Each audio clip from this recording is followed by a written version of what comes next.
Hi everyone, I'm Anna Anders, humbly here at forglobalpeace.com, and in the interim, this video is being done because I want to talk about something. And Carrie's sitting across the table, and excuse our messy table because I just got through having breakfast, but that's not important. What's important is this. Carrie, do you remember that young blonde-haired kid from Fellowship who wanted to rent our room here? And when I brought him over to the house here, I had a magazine on the table of Ariel Castro, and he said, this young kid, when he seen Ariel's picture, he said, "Hey, I know that guy."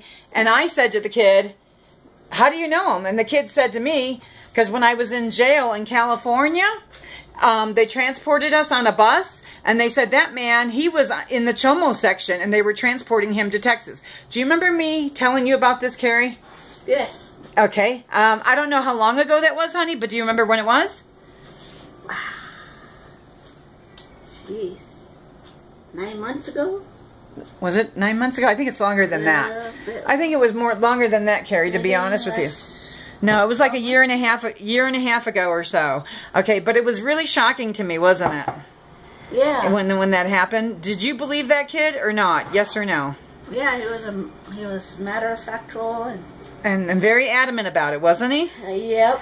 Yeah. I was gonna say Stephanie and that Richard guy were kind of commenting on the same thing. Oh, Stephanie. I don't know who Stephanie is. Well, it was that couple. Oh. They went back out. Oh, they were saying the same thing? Yeah. Or what? Like what? Just that there's crookednesses in the system? In any law enforcement systems. Okay, so on the concept of talking about them walking Ariel Castro in the front doors of the jail and out the back door, what do you think the chances of that happen for Ariel Castro? Honestly, it's possible. Do you believe that he's still alive? Yes. Okay. So, and what I said the other day was, if they were all in on this, covering this shit up, what I said is, yeah, they could have transported his ass out of corrupt Cleveland, Ohio. And truth be told, I mean, to me, it was ironic that I ran into this kid who wanted to rent a room of ours, because we put an ad out for a room, and that's how I ran into this kid. Is that right, Care? Mm-hmm. Yeah, so we ran into him. Well, we ran into him, but he ran into us to come over here. Yeah, he contacted us. So, and then when you come to our home here, you know, it's not just like any ordinary home. You come into our home, it's an activist home where we have all kinds of shit hanging up. And truth be told, I mean, I got, like in the living room here, I'll show you right now on this video. You'll see a little tour of my kitchen. You saw my messy table. This is my refrigerator. But right now, I'm walking towards the living room here. You see this guy? Furious, what are you doing, boy? Huh? Say hi for the camera. You love mommy? I love you. He's laying on our peace flags, okay, guys? Okay, but here, see? I got the picture here. This is what happened in corrupt Cleveland, Ohio, from Mother's Day 2012 throughout the summer, see? Anna Anders rocked it with this activist sign right there, baby. And, yeah, I made an activist newsletter, 4 pages long, and I printed them in the thousands, and I flooded corrupt Cleveland, Ohio with activist work. That's my grandson there holding that sign, Joel.